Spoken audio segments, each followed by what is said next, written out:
Hey friends, welcome back to Generator. This is episode 34, and I'm calling it Creating Success by Providing Value. And today, I'm thrilled to have my friend Shawn Brooks joining me. Shawn is a fellow 17 Hats ambassador, which is how we met. And immediately after talking to him, I knew he'd be perfect for Generator. Shawn is a guy who's got an incredible knack for streamlining success.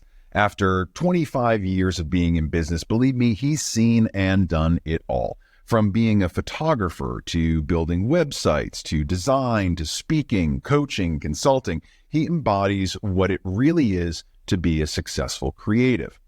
But what Shawn is great at, and I do mean great, is helping companies clarify their goals and then translate that into content that converts. Whether it's websites or emails or video content, you name it, he's got a method and process to make it simple for you. How? He's done it for years.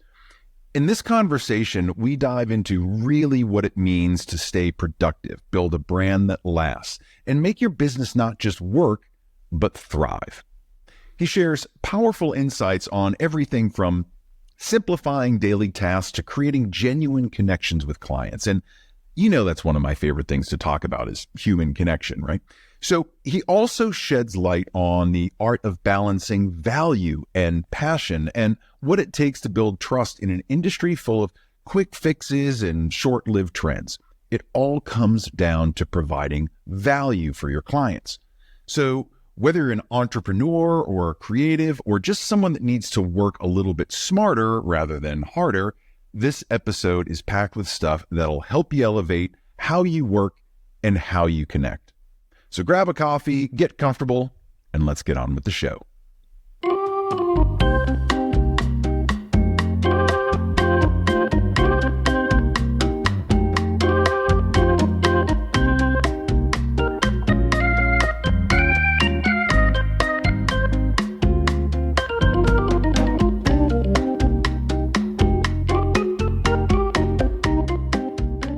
Shawn, thank you so much for being here today. I'm actually really excited to talk to you because based on our conversation last week or the week before, you had all this stuff that I wanted to talk about. So I thought you'd be perfect for Generator. Thanks for being here today, man. I really appreciate it. Man, I really appreciate you having me. That's most important. Thank you. My pleasure. So just in the 20 minutes that I spent with you on our last conversation, we're talking about 17 Hats stuff, right? We're both 17 Hats ambassadors. We're kind of into that. And that's why I reached out to you originally.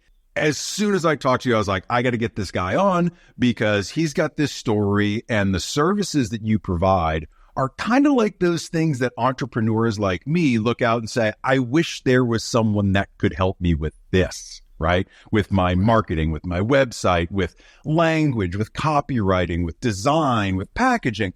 And you do all of it. And it blew my mind at first how amazing your websites were, like just consistently good, right? You know, a good website when you see it and you're like, oh yeah, there's no fluff here. There's no junk here. It's just good stuff. And then you've got your photography business the same way. And you've got your, your branding, but like every business that you have is so well executed. And I can't wait to dig in to how you do it. Because I think there's a lot of people out there like me that are like, I need help. I need help doing my stuff. You got me over here blushing, man. You got me blushing. No, but I'm serious, right? So let's start at the beginning. So right. in going through your stuff, I know you've got a broad background in Navy and Tennessee State, right? Yes. Give us a little bit of your background. How did you get to where you are in Costa Rica now from where you were, 15 years ago? Wow, where do you want to start from? Well, getting to Costa Rica was regarding trauma. Yeah. I dealt with, a successful business person, but I dealt with a lot of personal issues in my life. And I lost my oldest son. He was 34 last February. And as a result of that, I'm not going to say I went downhill, but I went into this different state of mind. Sure. And as a result, things started revealing themselves to me. And then I was married for 16 years, and it wasn't the best marriage. We were great, but it wasn't the best. And I decided I asked her, can I be released from this marriage? And based on that, because I realized that I needed to heal from some things that I dealt with, trauma from growing up. Childhood was really rough. And she granted it to me. As a result, I was like, okay, I'm going to go somewhere different. There's a lot of things going on in the States. I don't know what's happening, but let me try something different. And Costa Rica popped up. Yeah. So I started doing some research, and then that was it. October 31st, bought a one-way ticket. Everything's in storage, and I guess the rest is history. This is a wonderful place. So, the healing started, and, it's been great. It's been great. Yeah. That really surprised me that you were down there, only because your presence is such, right? You're working from there, but your presence is such that I would think you were right next door in terms of the clients that you're working with and the services that you're providing, right? So yes, you work mainly with entrepreneurs or small business owners, or I know you've also worked with like Kellogg's and Marriott and like some really big brands. Is it a focus on the small business, or do you focus on big brand development too? At this point in my life, it's big brand development. And when I first started out, like I said, I've been doing this for 25 years now. But when I first started out, I would work with anyone, and then I made good money doing it. But as I got older, and as we do when we get older and wiser, we realize we have to niche that term they use down to a target market. My target market as of today are coaches and consultants. Once I understood the barrier of what coaches and consultants do, where they're going, and what that market was opening up, I decided I needed to pivot the business, because a lot of times we get into business and we don't want to let go. We don't want to grow and we want to stick with it, and then we're outdated. So I decided to pivot, and coaching and consultant was the platform or the clientele for me. Now, being that I was already established in the industry, I still have a select group of clients that, they're well off, and I still provide service to them. But mostly coaches and consultants. That's where I'm headed. You've been in this for years, like you said, but it seems to be there's been a movement over the past couple of years. I don't know if it's an economical thing, if it's just with the introduction of AI that businesses are changing, but it seems like there was this proliferation over the past year or two where anybody that couldn't do became a coach of something, right? Yes. And they could come up with something in AI and like, I'm going to coach you to make $1 million selling rubber duckies, right? Yes. Overnight, it was like that. And just as soon as they appear, they disappear. So that's true. For someone with longevity in the industry, what do you think for coaches and consultants is really one of the primary drivers to long-term success? I think long-term success is consistency, and people that are smart enough can see the people that are the fly-by-night coaches. What's almost ruined the industry was everybody became a coach, but I became a coach because I actually did the work. I actually know how to do the work, and that's why I would say I'm successful in that realm. We're running ads consistently to bring people into our businesses, even as an established coach that knows how to do the work. But it's a little bit more difficult because over the last 2 or 3 years, people have seen things and signed up for things and didn't get out of it what they were promised they were going to get. So it put a bad taste in people's mouths. So now we're at a point where we really have to put our dollars in front of us. We really have to put our consistency in front of us and do the things necessary as somebody that's established to keep ourselves relevant. That was one of the stats that on your website, you've worked with 3,000 some odd clients over the years, right? Yes. And if that's not proof positive that you know what you're doing, right? And I think you mentioning putting a bad taste in your mouth, I think that's really the best way to put it, because I'm a huge advocate for getting outside help, coaches, mentors, people that can do it better than you. Hire someone smarter than you to do the thing. Exactly. Right? So I have no problem investing in that, but I found myself getting very skeptical with what I was finding online. What I really liked about your sites was that there was never a point where I felt like you weren't able to deliver. I don't know if it was the copy that you wrote, how you explained the story on your website. I just felt instantly comfortable. Do you feel like that is something that a lot of websites, and especially in the coaching and consulting community, they don't clarify themselves or set themselves apart? Do you find that that's a common problem amongst coaches? You do it very well, but I'm just curious as to what you see when people come in with a blank slate and go, Shawn, help me. Are you seeing the thing like that just jumps off the page like, oh yeah, no, I know exactly where to start? Once I see their website, I can determine exactly what they're not getting and why they're not getting it. The most important thing is that what a coach needs to talk about is to talk about the transformation that the person coming to their website is going to receive.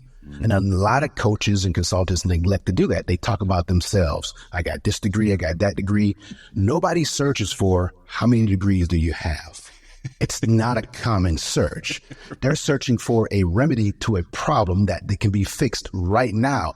Got to remember, we're in the microwave age. And if you don't put the content out there that can help people transform right away, then you're not going to be able to acquire clients. And I can see that right away. So I always tell coaches there's four pillars to creating a client attracting website. And it's one of the worst things, like I say, you can do is talk about yourself. Don't talk about yourself. You're not important, because they'll find out who you are as they dig deep. You know, you can have an about page, but on the front page, just give me a little bit of what you can do to help me. Give me a little diagnosis. But that's what I diagnose, and that's what I do when people come to me. That's the difference. And you probably have seen it on my websites. But that's the balance, right? And that's what draws someone in, a potential customer, a viewer, right? A student, a mentee. It's what draws you in, because you can personalize what you're reading to your situation. You say, oh yeah, this is the guy for me. I'm having that problem. I don't know how to copyright. I'm not getting the leads that I want. I know I'm a good person and I've got a good service, but I'm not getting the leads. What's the problem, right? And so when you're able to come in and reposition, right? I look at the world of personal branding as a photographer, right? A lot of people come to us for the personal branding, the headshots, tell my story. I don't know how to tell my story. Being able to explain to someone how it ain't about you. It's not about you at all. It's about letting the client see the success that you can bring them, and moving forward with that, it changes the way that you read a website. And I know immediately when I read someone's website, whether they get that or they don't. Because I don't care about your dogs and your long walks on the beach. And, you know, the fact that I've been a photographer for 37 years and I first picked up a camera when I was like, I don't care. How much do you cost? What are you giving me? Right? The same things that we look at any website for. I really liked how you positioned that with folks. I think we're seeing a huge push into the personal brand space, right? Yes. People realizing that with an online economy, we can put ourselves out there in a different way. Exactly. I'm of a certain age where I'm still kind of stuck in the corporate traditional ways that I learned, but am evolving to putting myself in front of the camera more, letting people understand the personality. Do you find that folks that are getting into this world with you, your students, your mentees, do you find that there's one thing that they don't like? Like, I'm not putting myself on camera. I'm not recording videos. You know, they might take new pictures, but do you find that there's a resistance to any of this? Yeah, it's a big resistance, because most people are behind the scenes and they don't actually trust their process. And it's crazy that they can be so good at something, but they're not trustworthy enough to go in front of the camera. Yeah. Because they feel that they have to be perfect, and you don't have to be perfect to do what you do. If you want to present yourself on your website, that's where the photography comes in. I'm going to tell your story with photos. Your photos will match what you're putting out. And so they go, what? I say, yes. So I walk them through that process. So, you know, walk them through the 4 pillars, and then we're going to tell your story with the 4 photos. I always advise them. I say, listen, you want to be like Jake from State Farm, or the brands that we recognize the person that's presenting the brand. Sure. Because that's the person that we think about when we're looking for, let's say, insurance, or the Geico little gecko. You know what I'm saying? They have millions of dollars, but they don't need any more money, but they just keep their brand in front of you. And you have to do the same thing as a coach or consultant, any business. You want to be in front of the people. And, you know, that way, if they're looking for something, they will remember. There's so much crossover between what you do and what we do as photographers. I know you can speak in both worlds because you're a photographer as well. The audience here tends to be a lot of photographers, a lot of creatives, right? Most of us are solopreneurs to one degree or another. Some that are just starting, some that have been in the grind for 15, 20 years, right? Right. And do you think that there is a trend that you're seeing in solopreneurship, in entrepreneurship these days? Do you think people are looking forward enough as they build their brands that they're kind of future-proofing? And is that something you help with? Like as you start to look down the line and build this brand for someone, is there anything that you're looking for in the next, 3-5 years that you try to avoid for people? What I would tell people is stay away from the trends. Stay away from the things that you feel that are not brand incorporated. So I just had somebody today say, hey, you should get on TikTok and come up with a product. And there's a girl that made $1 million on a 5-hour live. And I said, well, how long has she been doing this, though? She didn't just develop the product overnight. And a lot of people in whatever industry they're in feels that the solopreneur industry, they can just come up with the product, or I can just pick up a camera and I'm going to be a professional photographer. Put some photos up. It doesn't work like that. There's work that's involved in everything that we do. And if you don't put the time in or put the work in 3 to 5 years, you'll see the results, So yes, everybody wants to be an entrepreneur. And the biggest one is everybody's a clothing designer. I want to be a clothing designer. I said, well, what do you have? Well, I have a t-shirt with a name on it. Crickets, like for real, is that your brand? Anybody can produce a t-shirt with a name on it, but they get so caught up in it. And then I say, well, have you let anyone see the brand, the design? Oh yeah, my friends and family. Same as the photographer getting started.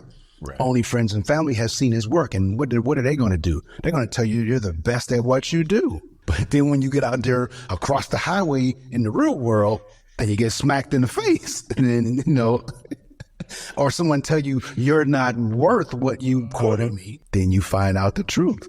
Solopreneurs out there, listen, it's a process. It's a working process. You don't just jump out here and start out great. It doesn't work like that. That's like 1 in a billion that happens to. Oh, God, that's so funny. You mentioned the T-shirts. And I'm like, oh, yeah, I've got a Vista print store. Oh, do you really? Oh, that's fantastic. Yeah. You've got mugs and mouse pads. What's a mouse pad? No one's used a mouse pad.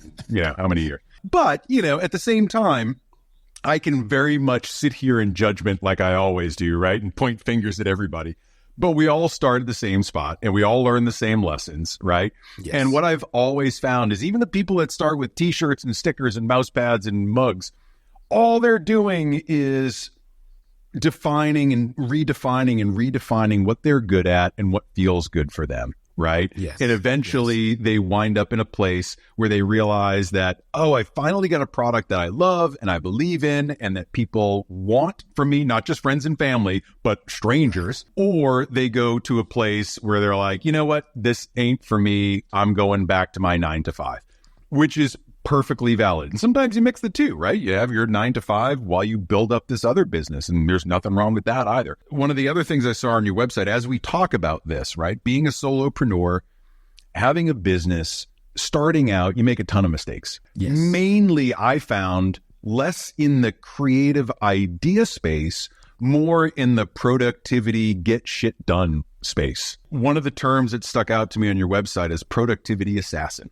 And there was no way that I could let that go by.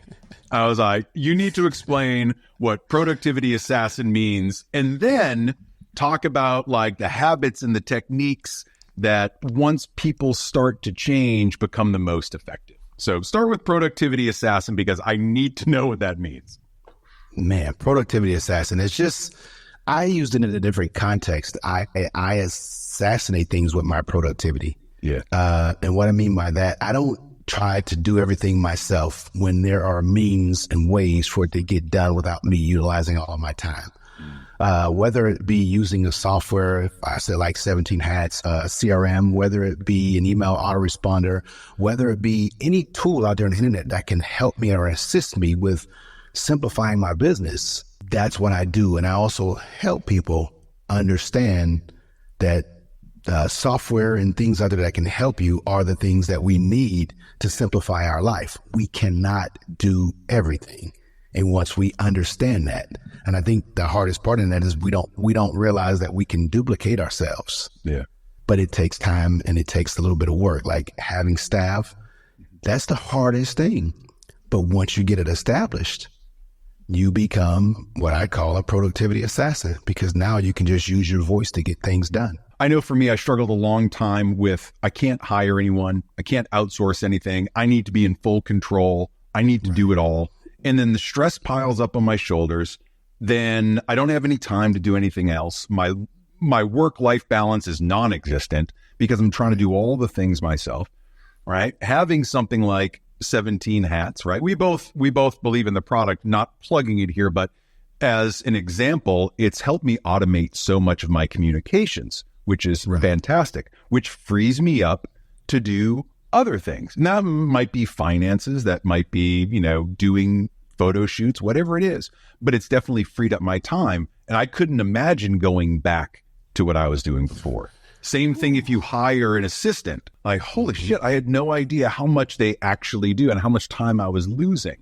So what you're saying is, as you start to add these tools in and it gives you a more efficient process, that's where like real growth starts in the business, right? Because you're not wasting your time in the menial stuff. Exactly. So I look at the word and I laugh at it, productivity assassin, but I'm assassinating the things that prevent you from growing in your business. Is there one thing that you see over and over that people are really wasting their time on? Is it communications? Is it website? Is it not going out and networking to find the right leads? Do you find that there's one place where people are really wasting their time when they're getting started that just doesn't mean a whole lot at the end of the day? I can't say one thing because it's always a variation. And it depends on where they're trying to go in their business, because there are some people out there happy with their one person business. They're making their money and they're happy with it. But to scale and to grow,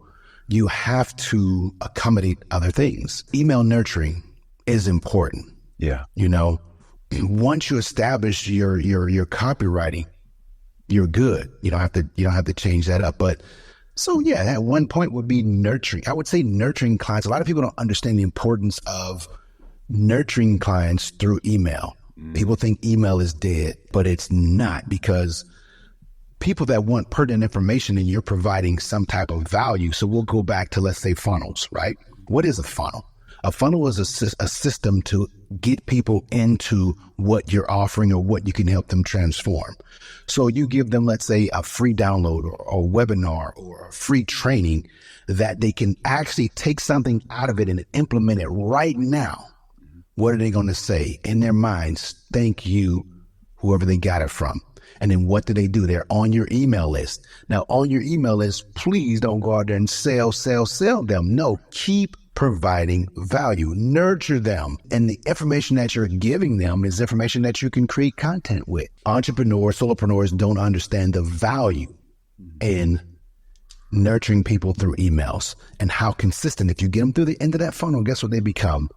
A client. Yeah. All right. We've opened a can of worms, right? So my brain is going, I was just writing all sorts of stuff down. Now I'm just going to go free for all. Right. With nurturing sequences, right? Let's not even talk about sequences yet. We're not getting there. We're doing lead magnets, right? You want to provide a PDF or a video on a landing page, something that's going to bring people in, right? Get them on your email list, because that's the one thing that is independent of platforms. Instagram, Facebook, and Snapchat, those will all go away tomorrow, but you still have your customers that signed up because they want to hear from you.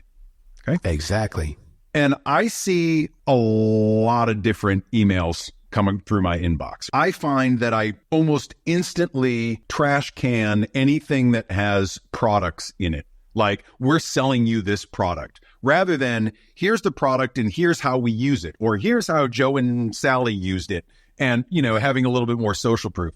Do you find that straight text-based, as if I were sending you just a regular email, work better than these, highly stylized HTML, lots of images, really slick looking, right? Because you get both types.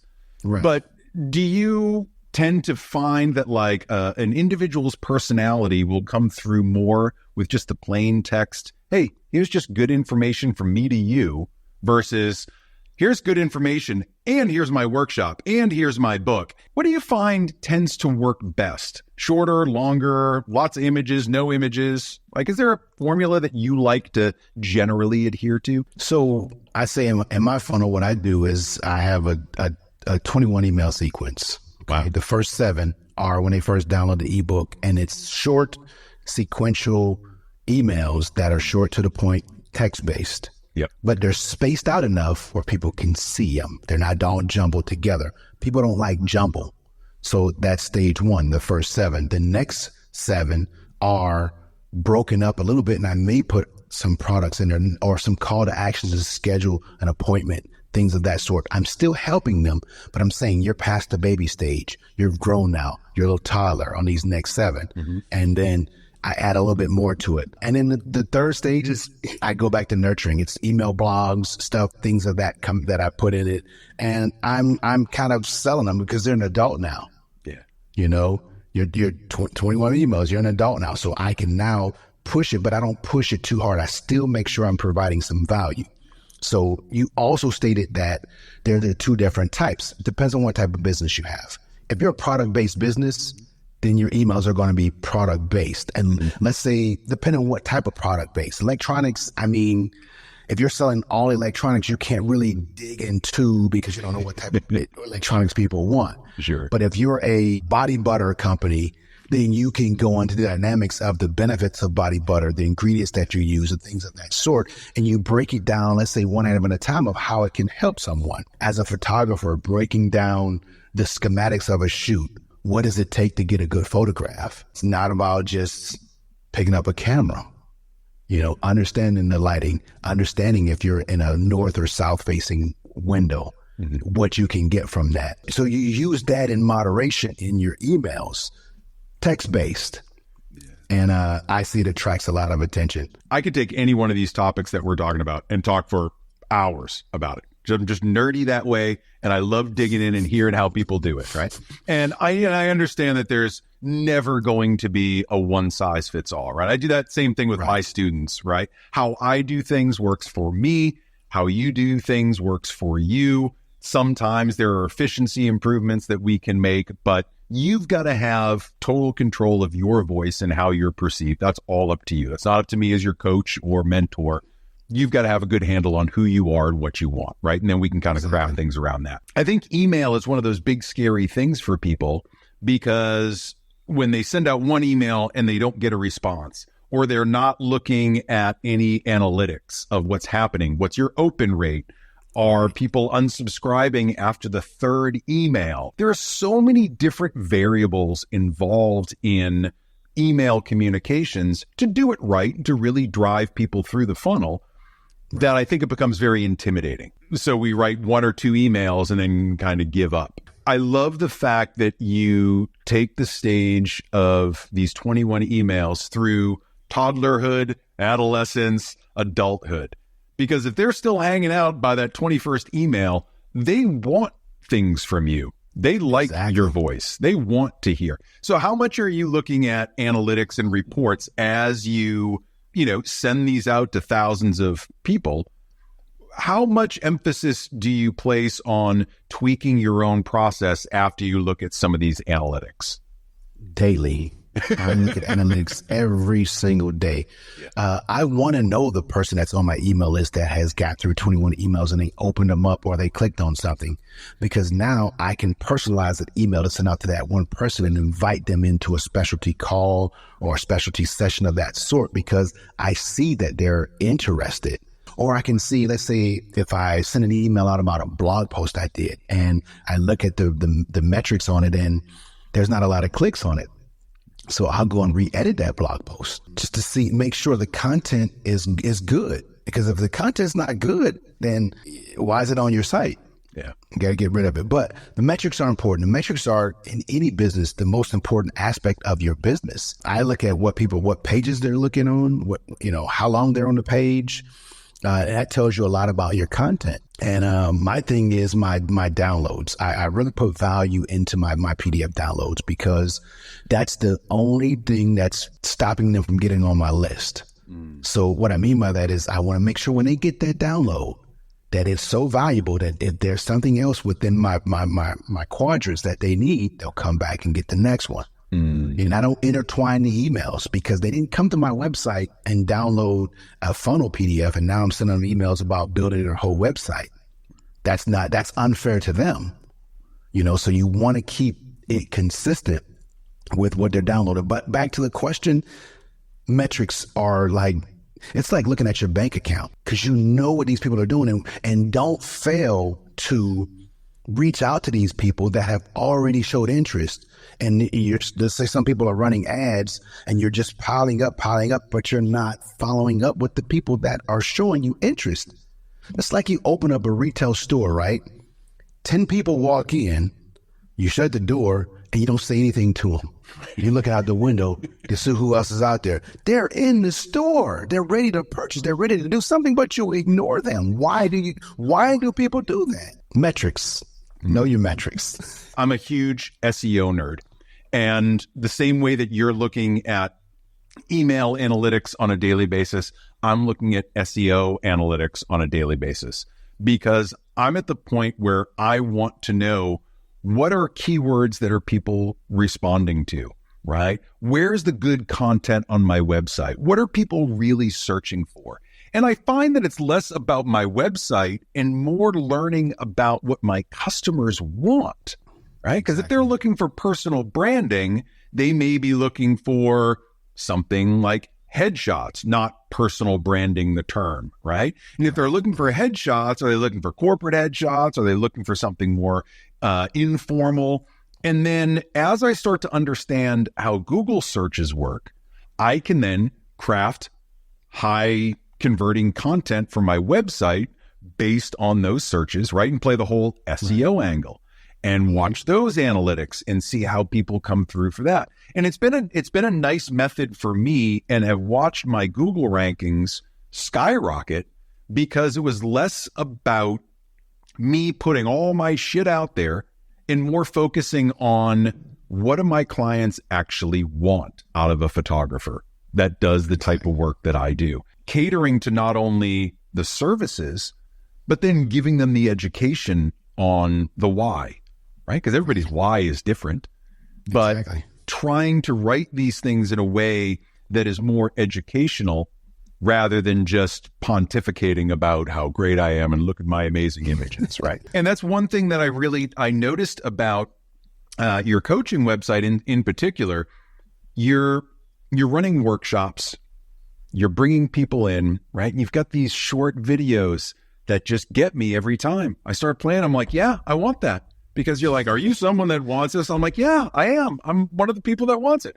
So you've got this nice little efficient method of a hook, and then consultation calls, and then workshops and downloads, right? You're constantly in this education space. How do you feel about the free content versus, using it as leverage to get someone into a workshop or sell a book or, something like that? You have to leverage your paid content and find something within that paid content that you can leverage for free.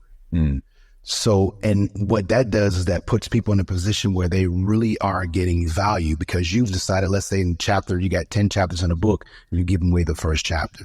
Right. So now they get a chance to read the book, to understand who you are, and now they can make a valid decision. So I'm one for giving something of value, not just the fluff, the basic stuff. No, I want you to get some type of value out of anything you're downloading from my website. I put out videos. I put out things because videos are quicker and easier for someone to watch than to read, because you got to remember too, most people are on their mobile phones, so they can watch a quick video. They'll watch it. Don't make it too long, but make it to the point. And I'll talk about myself, telling you what I can help with. This is what you need. This is where you're at. boom, move forward from there. You do a great job in your videos of not filling the first 30 seconds with BS.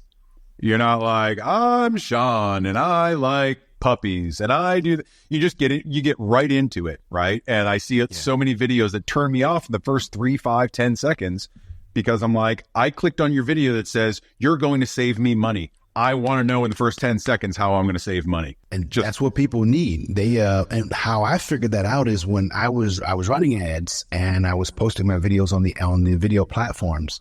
So I would go to and watch the video and I can actually see where people were dropping off. Right. And as I see it, because it gives you the skill all the way across, and I go, why are they dropping off at 8 minutes? Well, let's 5, 6 minutes. Right. So I go back and watch the video. Hi, I'm Shawn Brooks, and I've been doing this. Okay. So I cut that off. Then I moved the video up. Boom. They finished it all the way through because I provided value. So I let the metrics tell me what was working. I didn't guesstimate it because I thought people wanted to know about me first, but they did not. They want what can help them now. That's like, let me give you another analogy. It may not be a good one, but someone's bleeding out and you're the ambulance, but you're talking to them on the phone about how you can help them. They're like, well, get to the scene and help me. But no, I've been doing this for 30 years and I'm on my way. I'm driving, but you know what? Listen, our tires are good. They don't want to hear about all that. They want you to get to the scene and help them. You've mentioned a couple of times you're big into ads, and I'm not going to be one that gives away any of your secrets, right? I want people to be able to come to you and ask you how to do this, but you're big into Facebook ads and creating and shaping ads that continually work, right? I know a lot of folks treat ads like a TV dinner and they just kind of set it and forget it and hope that it brings in the clients that they need. But you're constantly adjusting, you're constantly moving, and are setting it up in a way that you can derive the most from your ad budget. A lot of people feel that they can only afford $5 a day. There are some people that are believers in, I have to spend $100 a day to get any eyes on anything. In your estimation, advertising on, let's just pick Facebook Meta, right? Okay. Advertising there, rather than going into Google and Instagram and all the different places you can advertise. But if we look at the metaverse, meta universe, as you build these ads, do you find that there's a certain type of ad, storytelling, product spotlight, education? Do you find that there is one that most people should at least start with? Not the, I'm Shawn Brooks and I like long walks on the beach, but do you find that there's an ad formula that you've developed that works for most people for their one ad that they can run right away? Education. So an education ad is an ad where you know what problem they have, and here's the transformation. But what I'm going to do, I want you to watch this free video. But instead of saying a free video, you want to call it something better. I won't reveal that what it is, but it's an ad where they have to put their name and email address in because you've told them in your intro video what it's about, and you're going to give them 3 things that can help them right now. No fluff, 3 things. And I break down how the ad should be written, how it should be scripted, and what you should say and what you should end it with. And based on that, they go to your next stage, which is scheduling. You don't want to send people to a page trying to buy something. You want to schedule a call, want them to schedule a call with you. Let's say your package that you're selling is $10,000, right? Mm-hmm. They can afford $10,000. You got them on the phone, but they can afford a $5,000 package, $4,000 package. If you've never gotten them on the phone, how could you sell the package? So in a nutshell, educational ads that pushes to something that you're going to give away of value. I can't say that strong enough. It has to be something of value that they can use right now. So I would say put yourself in their shoes. Okay. Every product or every coach, every solopreneur should have a package that has a 4-step process, 3 or 4-step packages. I'll give you an example of mine. I broke it down into 4 workshops. Those 4 workshops can be combined into one 90-day class or one 6-month class, however they want to do it, right? Mm-hmm. So those 4 things are broken down. So I'll give away number 1. You can have that. I'll give you that. But if you found value in what I've given you, reach out to me and I can help you with 2, 3, and 4.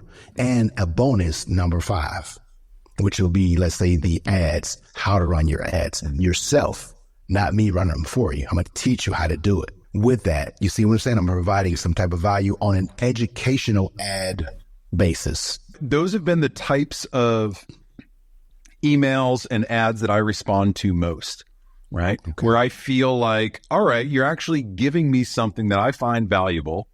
I'm going to stay on your list. I'm not going to discount you, right? And I started this, I'm by no means a good guitarist, but I play by a campfire, right? And like, I'm good enough so my dog doesn't just completely run away. I'm decent enough. I found that there were ads when I was starting to learn that would get me because they were giving me scales and ways to play the guitar that I was interested in. And I didn't have to buy a $19, $299, $1,000 course just to get those basic exercises.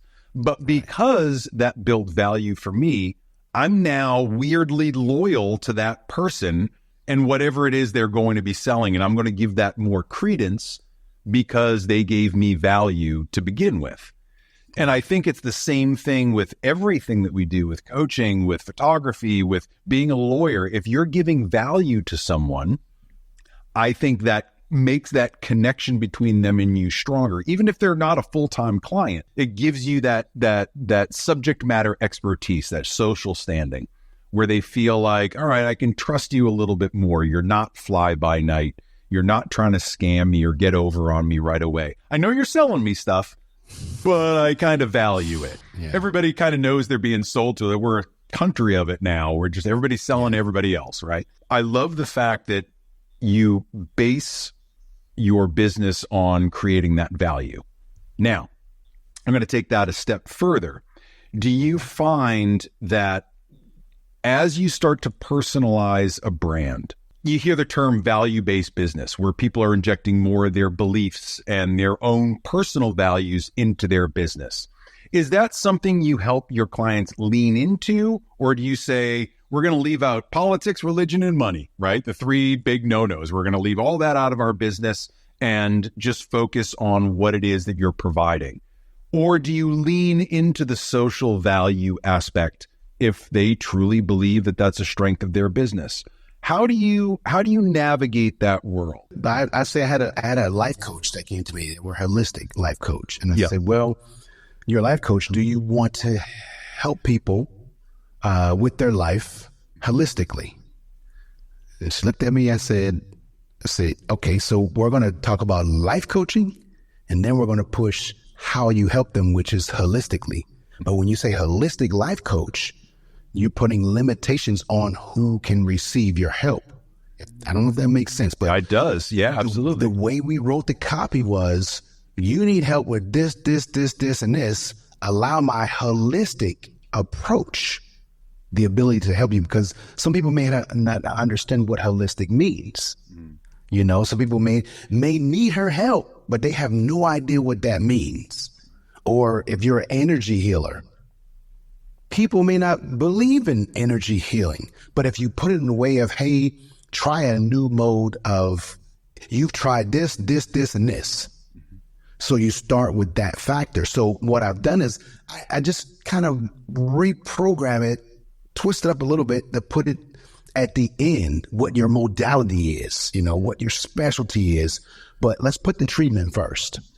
And I think in every business, if you put the treatment first, what you can help people with first, then lead into what your beliefs are, you'll get what you want, because you're not alienating anyone right off the rip. You and I had that conversation about Donald Miller and the story brand framework, right? And showing people what failure looks like versus what success looks like. And if you call out those pain points, which is the problem, and then how you solve the problem, that tends to be a more successful sales strategy than just being like, you know, I'm the best and I've got the solution. Well, you haven't proven that you've got the solution because you don't understand what my problems are. I like the fact that you're putting yourself in your customer's shoes and thinking about, how are they approaching you? What are the questions that they might have? Do they know what holistic means or not? Right. Right? You've got to be thinking about these things. again, with these perfect explainer terms, right? Productivity assassin, lifestyle organizer. Everybody's lifestyle is disorganized. You are the champ to come out and be like, I'm going to organize your lifestyle. Everyone's like, that's a no-brainer. I'm hiring this guy.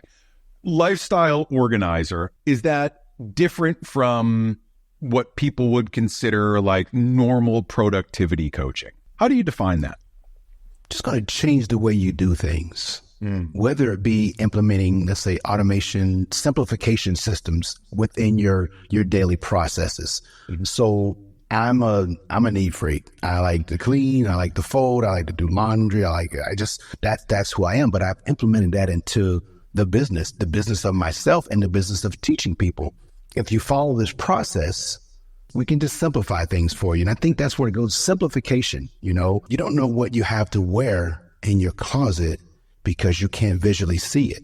Yeah. Right? So you go out and you buy a red shirt and you come back home, you open up the drawer, there's a red shirt in the drawer. You had no idea because you couldn't see it. So a lifestyle organizer will come in and take all your shirts and hang them. So you can walk in your closet and you can visually see things, because when you can visually see things, it's easy to understand what you have. It's easy to understand what you need to do. I feel so attacked.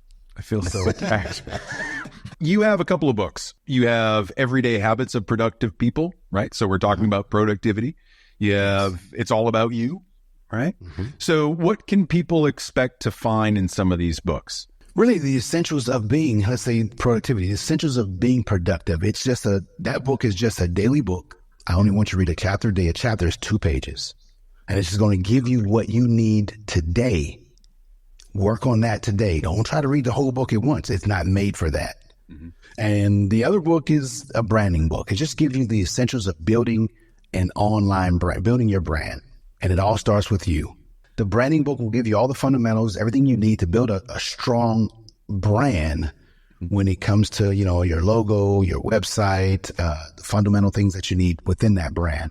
That's what that book will cover. Like I say, the productivity book is a fun book. It's a book you leave on the coffee table, and either first thing in the morning, you read it, or before you go to bed, you read it. But I prefer in the morning, you read it in the morning and you implement it throughout the day. Do you have like a daily ritual in the morning? Like, do you do something religiously every morning, right? I'm thinking Navy guy, you've got to have some of that stuff still ingrained in you, right? You talked about being clean, neat. Yeah. Do you have like a daily ritual? Do you meditate? Do you read in the morning? Do you write a to-do list? What's your process? My to-do list is in the evening times where I look at what I have to do for the next day. So it kind of eases my morning when I get up. And then when I get up, stay away from the electronics, meditate, do some type of exercise, unless I'm injured. So I've been going through that a lot, but an exercise of some sort, meditation. And then I turn on YouTube and I turn on the motivational channel. And I just let a motivational talk just go. It's usually like a 2 or 3 hour talk. I just let them talk. And then I open up, at that point, if I hadn't eaten breakfast, I open up my laptop and look at my reels, as they post, and then my day gets started. But that day starts at 5 o'clock, 5:30 at the latest. Yeah, it ends at probably 11, 12. You just mentioned, you're seeing how your reels are doing. I assume you automate all that stuff too. Like, you strike me as someone that has basically automated everything. Right? Yeah. So you give yourself as much time to be you as possible. Do you automate your social media posts, or is that something you still do individually? I have it automated, like some of it up through the end of, I think, December right now. It could be January, but I have all of the content done. But what I found out is the stuff that I've been posting recently, there's something about me going through my phone, 20 minutes. I go through my phone, I find a video of me doing something, and then I bring it into the reel and I find a background music to match what I'm doing. What did I do this morning? And then I write the content for it. And it takes me like 20 minutes to do that. But I find so much joy and satisfaction that I didn't want to automate it. Because I could pre-do it. So like right now, if I open up my phone, I have, I think, 10 reels that are just clips of me, no more than 10 seconds. Based on what's in that clip, that's the content. And I use AI. Well, let's say if I was drinking a cup of coffee, I would write a script that says the importance of having a email workflow and make it correlate with a cup of coffee. and it'll spit out, let's say 5 topics. And then I have a script to write that out. And then it just takes it, like I say, 20 minutes. And I enjoy that so much that I don't think I would automate that right now, because it doesn't take anything away from my day. And I feel so much joy after I post it. It's like just finding the right music. And yeah, that's the fun. Now I could pre-do that, but that joy in the morning while I'm sitting there with a cup of tea, right, and I'm doing it is, yeah.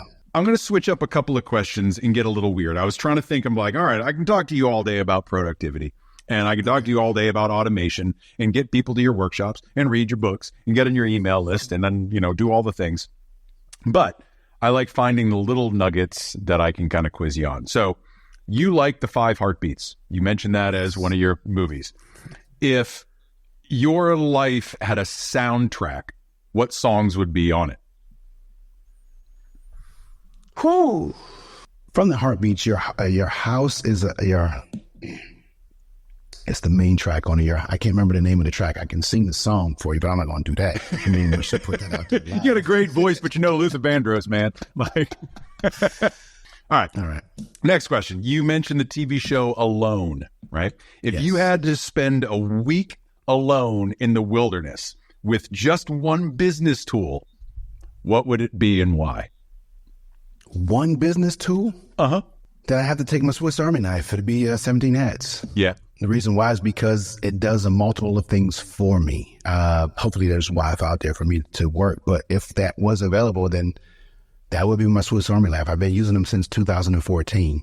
I really understand all the principles, everything behind it and what it does. But it really, really simplifies everything that I do. Now, there are other softwares out there, but I'm so dedicated because I started with them. I started with them and, I love it. But yeah, that would be my Swiss Army knife, 17 hats. You said you're a cyclist as well. There can be a lot of philosophy and zen behind cycling. Is there any part of cycling and the athleticism in that influences your approach to your business, to your productivity in any way? Is there something that you've learned from cycling that has influenced how you approach your business? They learn how to get away. To learn how to make space for other things, to learn how that life is more important than just work. Cycling for me it's about the physicality of it, but it's more about the mental. Riding in a space, and I'm out there alone on the highway, it's just me and my thoughts. And I come up with so many creative things when I decide to just get away.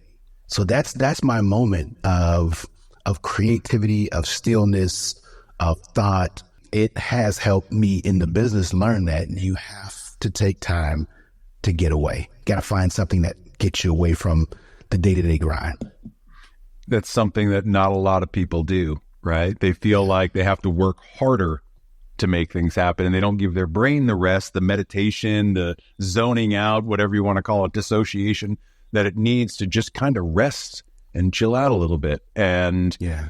You're not the first person to say that cycling really brings that to them, that there's such a focus and such a, it is such a long process. You're not generally going out on the road for a mile. You're doing 10, 50, 100 miles on the road, and it brings you to a different state. Yeah. I said minimum 20, 25 miles minimum. Yeah, man, I just get tired hearing you talk about that. Last question. Has there been, with any of your clients, an unusual challenge, right, that you faced that turned into a lesson for you? Don't chase money. In the beginning, we feel like we got the bills and that, and I was chasing money. I wasn't really chasing the passion.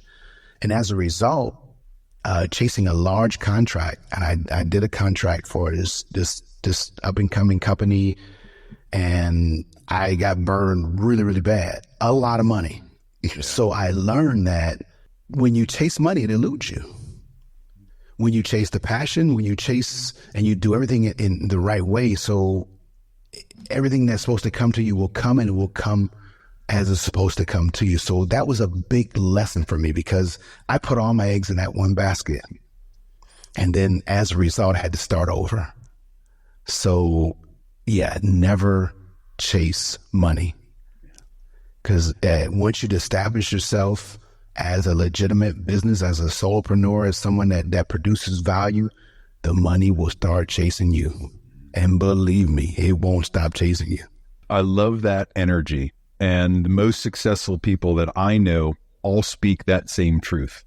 Don't chase it, just serve, just educate, treat your clients right, and the money will always show up and it'll start to flow to you in a river, you know? And I can tell that this has been something that has been true for you for a while now, because your energy, the conversations that we've had, the way that you approach the business is just so welcoming.